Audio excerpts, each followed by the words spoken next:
that you, when you leave here tonight, that you understand the battle we're against. Myself personally, all I tell my wife, I go to Albany, I deal with the corruption, I fight it as a Christian. I try to live that up there. Sometimes it's really tough. I just want to hear the words, well done, good and faithful servant. If I hear that, I know I've won. That's my goal. But I got to tell you, Albany is the most corrupt place in the entire country. The most corrupt capital in the entire country. If you think any of this is by clap, but it's true. You're right, it's true. There's another thing I tell people, which when I first got elected, I'd drive to Albany, I was born again, and I'd go drive to Albany, I'd go, wow, this is crazy. I call my wife up as I'm driving, I go, there's a darkness, I feel this in this town, I can't believe it, and I'd laugh about it. And about a year later, I'm in a Bible study every Tuesday morning at breakfast, and I get a pamphlet, 100 most Christian cities in the entire United States, Birmingham, Alabama, Chattanooga, Tennessee, go down the line. 100 least Christian cities, the least Christian cities. Number 1, Albany, New York. Number 8, Buffalo, New York. Number 9, New York City. So I tell people that if you're religious at all, you don't have to worry because the 3 of the top 9 least Christian cities are in one state. You don't think the devil has his headquarters in Albany, New York? There's 213 elected officials between the Assemblyman, which I'm one of 150, and 63 senators. When I first went up there, they changed the Bible study. It was a prayer breakfast, and they said, Dave, we want you to come. This year we're doing it differently. Instead of staff and people who work in the Capitol, it's only the elected officials. Only the 213 members are to come to this. We're trying to do something different with leadership. So on the very first day, 7 years ago, I walked in, I had my Bible. First week, first Tuesday, I walk in, I was the only one there.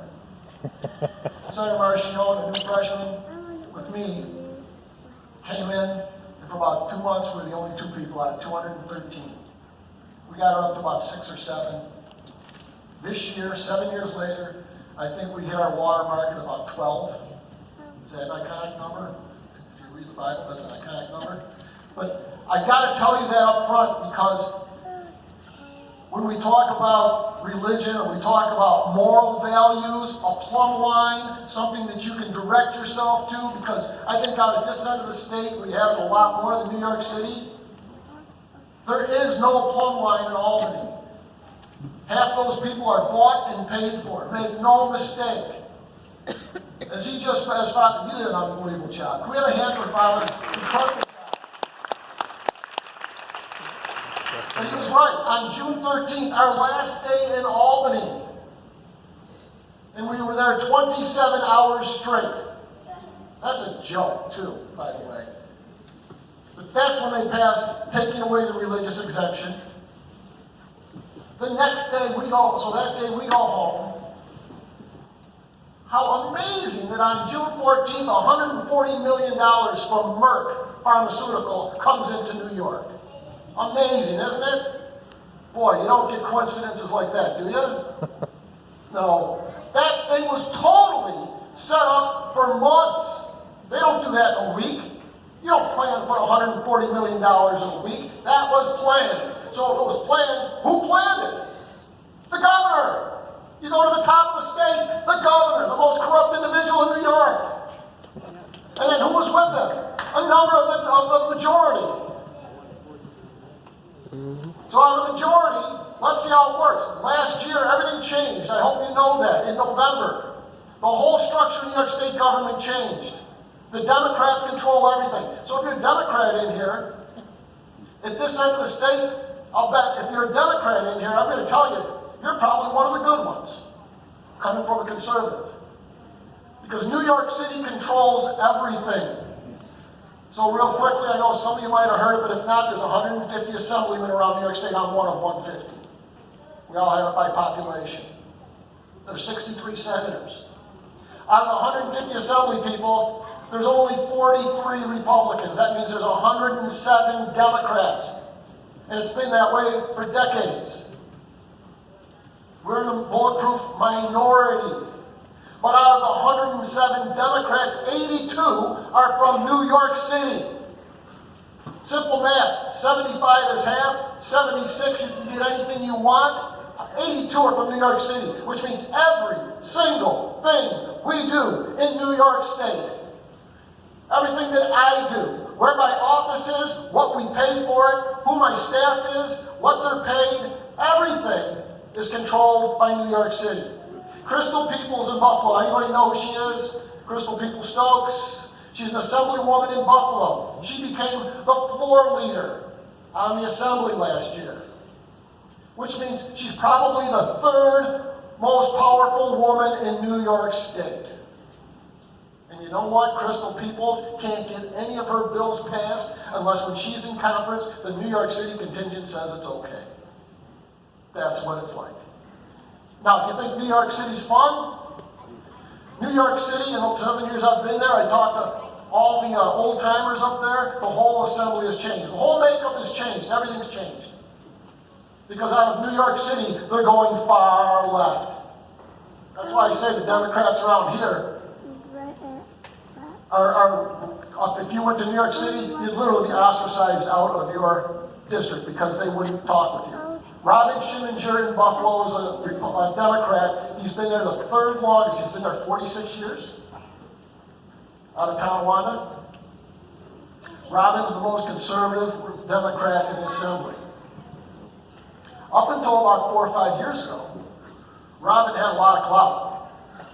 Powerful committees, seniority, and what happened? The Democrats from New York City started going this way.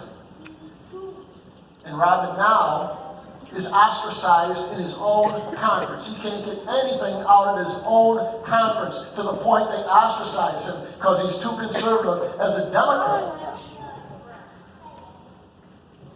Does that make sense? Are you following me? AOC, if you read the New York Times a couple months ago, AOC, you know who she is, right? Ocasio-Cortez, Crazy Cortez. She is running the assembly right now.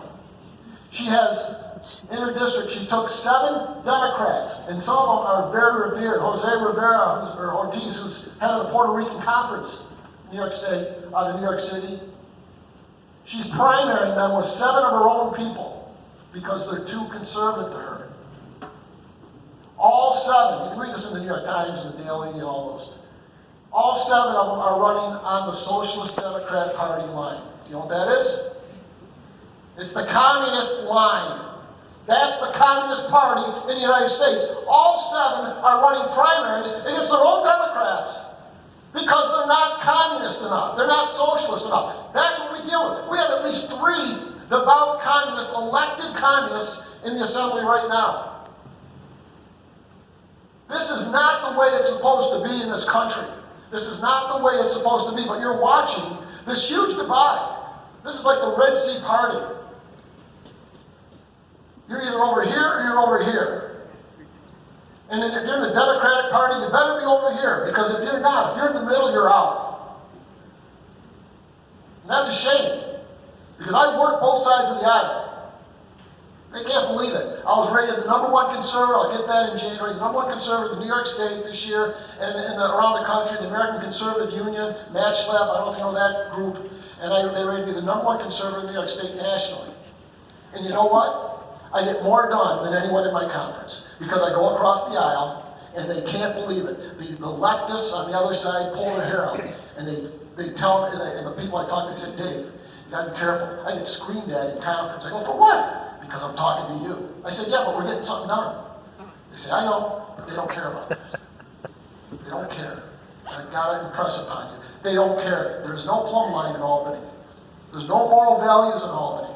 I've been the leader on the floor against full-term abortion since the day I was elected. I'm the most right-to-life person in the state. So I've led that debate. I know that bill, every word of it.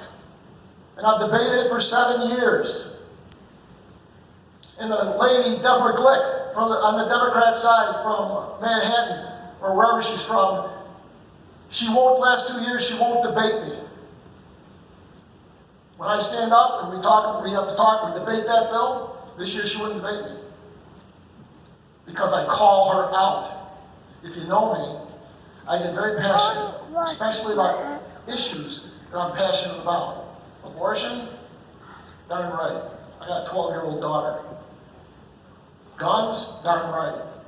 We'll go around the state talking about defending the Second Amendment. This vaccine issue, yeah, you're darn right. I'm going to go around the state, try and motivate every single person I can to understand that this is the most corrupt thing we've got going.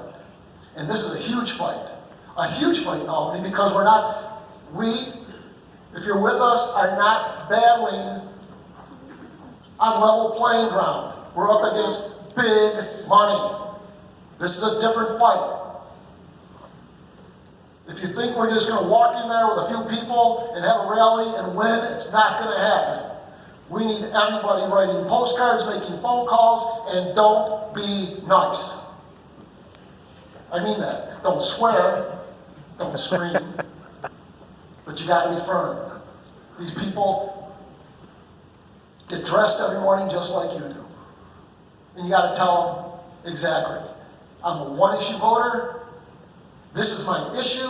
If you vote for it, I'm going to do everything in my power to help a person run against you and beat you. We're going to take you out.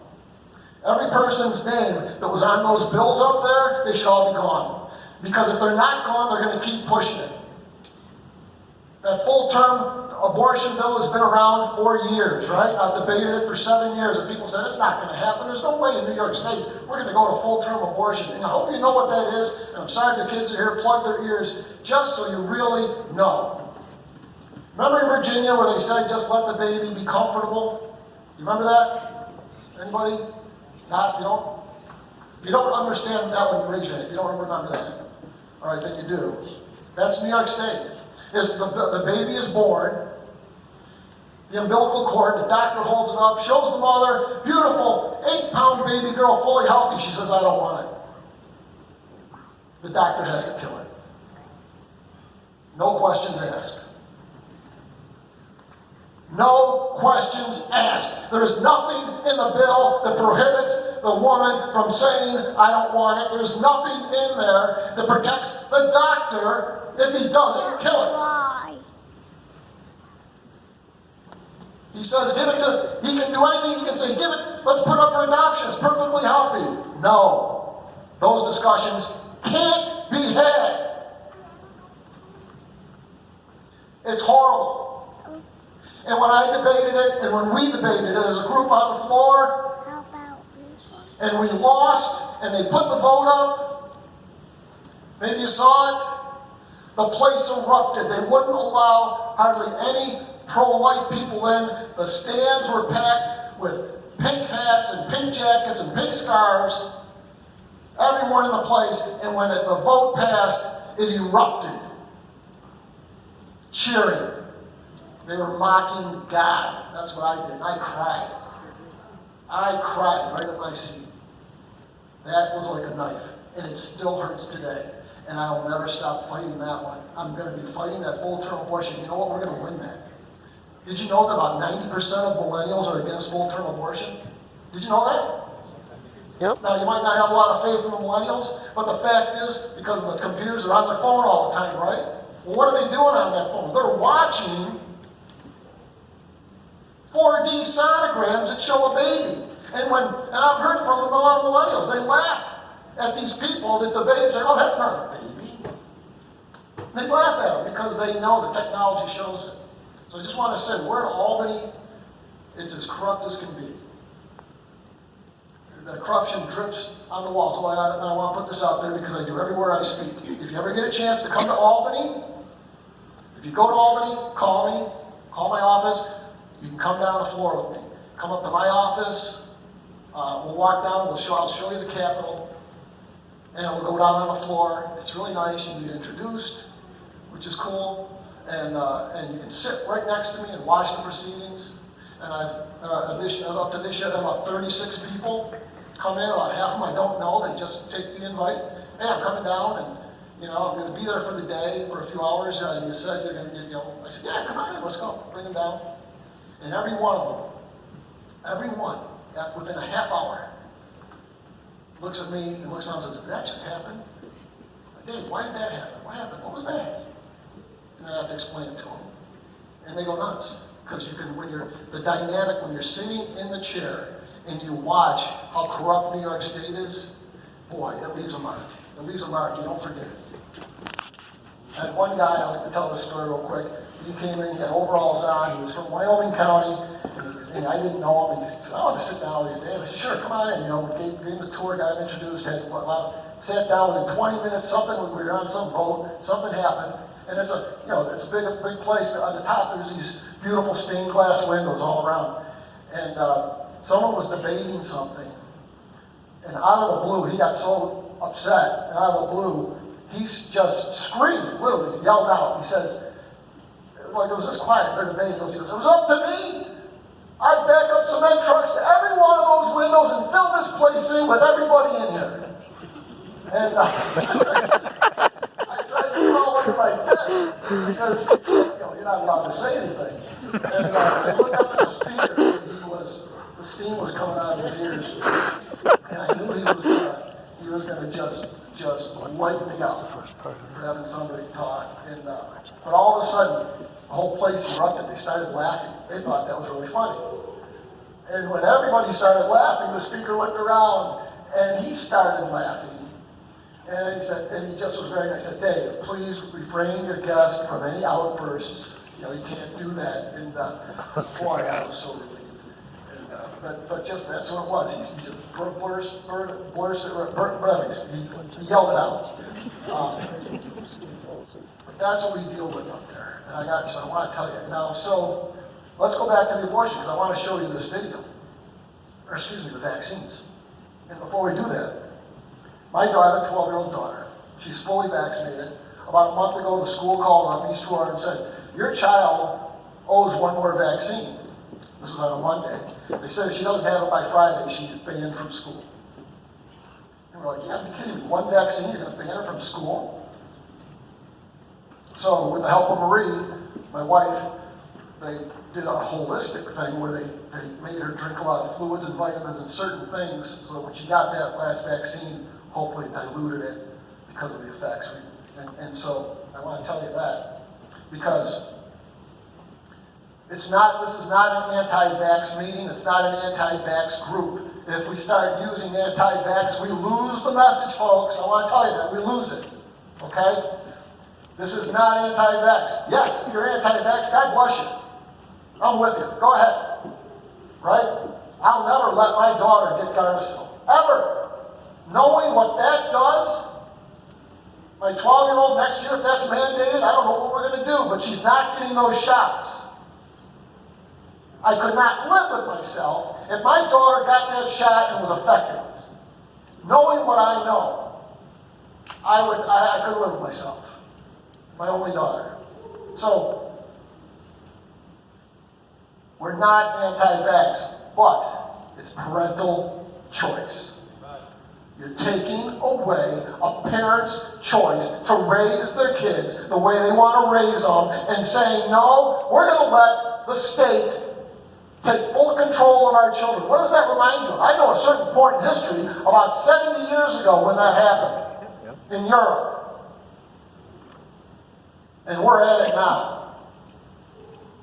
Because this is not just this issue, it's a lot of other issues. And they've already voted them in. They're taking away our rights. They're doing it on purpose. And when I used to be on the health committee, and when that issue came up, for the vaccine, when the vote came, it lost. Did you know that? Anybody know that? For the religious exemption? The vote lost. And I think it was 14-13. Or was it 26 on the committee? And they stopped the vote. I couldn't stand the committee. I couldn't stand Godfrey, the head of that committee. Most corrupt individual. So I got off it a couple years ago. Okay, it was 13-13, but I'm going to show you the video. We were there. The place was packed. I mean, this was orchestrated. This wasn't by chance. Merck, drug companies put a lot of money into New York State. They talked to a lot of people on the health committee to get this thing to go. And it's not just New York State, just so you know, this is a united effort across the country. Okay, this is not unique to New York. And if we fight it here, if we can beat it here, I tell people, If we, because we're organized, I've been in government in Albany 7 years, I've never seen a movement more organized than we are. That includes Safe Act and everything. If we can beat it here, we have the blueprint to beat it everywhere. And that'll be huge. So in that committee, it's 1313. Saeed, a Democrat from the city, S-A-Y-E-G-H. Immediately after the vote's taken, it's done. The vote's taken, it's over. Right? You see Speaker Heastie in the back, right behind him. Motion him over. He gets up, he walks over. The speaker whispers in his ear, he comes back and says, I'd like to change my vote. And that's how we got our religious exemptions taken away. Corruption at its finest. People should be in jail. You got that video? I just wanted to let you know what happened, so when you see it, you see what I'm telling you is true. This has gone viral, millions of views around the world, literally. And I hope the volume is good that you can hear the gasping and the stuff of people when they redid that vote. That's he's in the back, right there.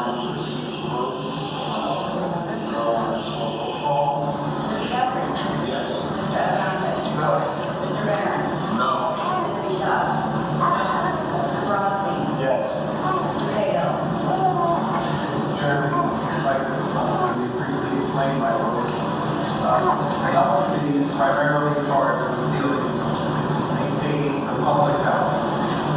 Vaccines, it is their primary purpose, it is our primary purpose of this committee. Other committees deal with healthcare for key individuals, higher education committee. Other committees deal with the constitutionality of law, and our body generally deals with that question. So the question before this committee is it in the public's interest? In the public health interest for a measure to be approved in this how I go over the floor will be based upon a number of other factors, but in this committee is an obligation to look at some of those factors. Okay, I'll be affirmative. Mr. Brooks? No. Mr. Dillon? Yes. Ms. Taylor? Yes. Mr. Hennessy? Yes. Ms. Dowdy? Yes. Mr. Kemp? Yes.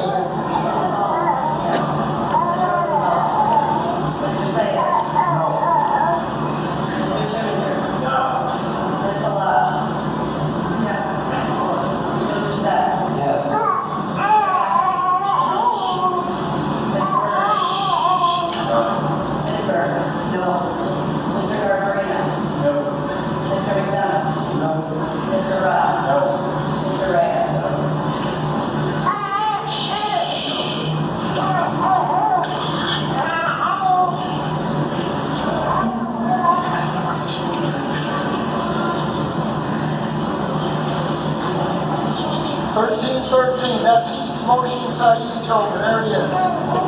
It's dead. The bill is dead.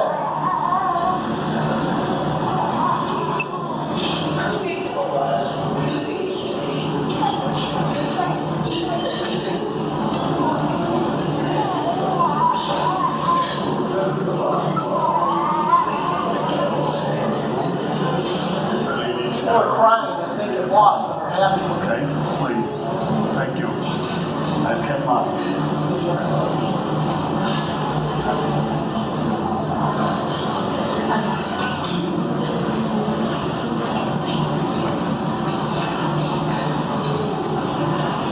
There he is with Godfrey, the head of the committee, telling him to change his vote.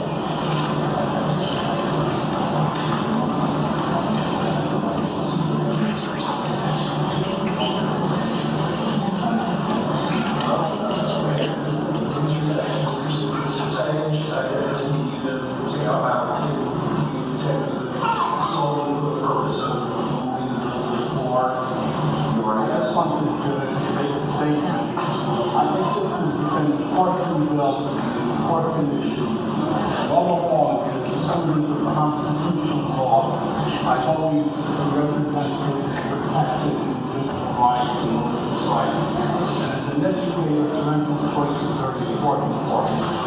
And although I I will go on record as saying I will vote no on the floor on this bill, but I really feel the public in the Assembly at large deserves an opportunity to vote on this matter. I'd like to vote in favor of allowing this to go on vote on the floor. The bill is recorded. 14 years Ladies and gentlemen, this way, please. You should be in jail.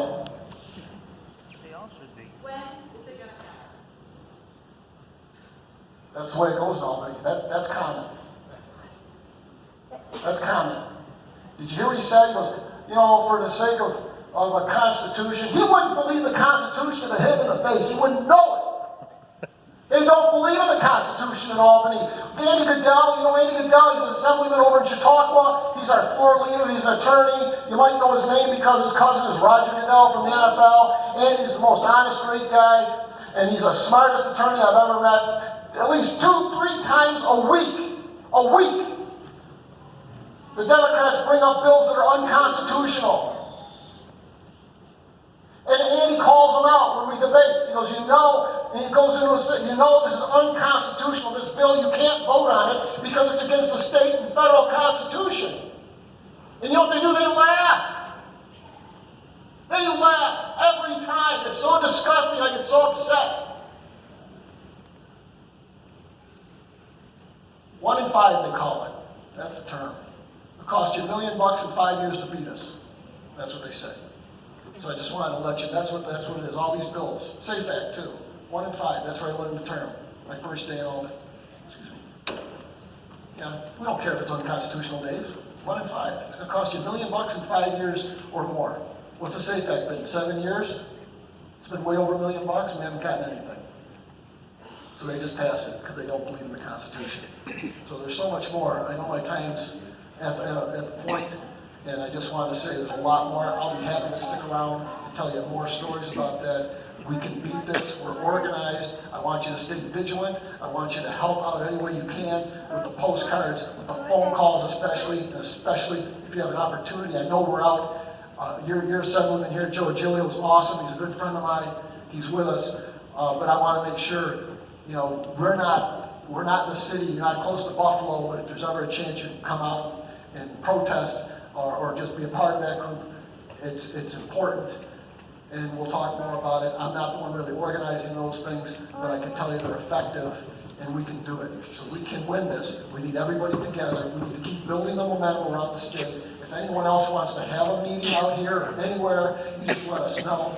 We're traveling the state. We're going to be in East Rochester on the 7th, and Palmyra on the 30th. We're going to be going back out towards Syracuse. So anything you need, we're going to keep holding these. Let us know. We'll be there. And I want to thank you all for coming out tonight, because the time for heroes is now. It's time for people that for such a time as this, right? For such a time as this. If not you, who? If not now, when? Right? Because if we lose this, we're not coming back to it. I do have a couple bills I want to talk about. Do them out there. I'll put in to repeal the religious exemption, and also to allow private and parochial schools pre-K through 12, which might be our compromise bill. I've got that. So anything you need, let me know. We'll stick around. God bless all of you. Thanks.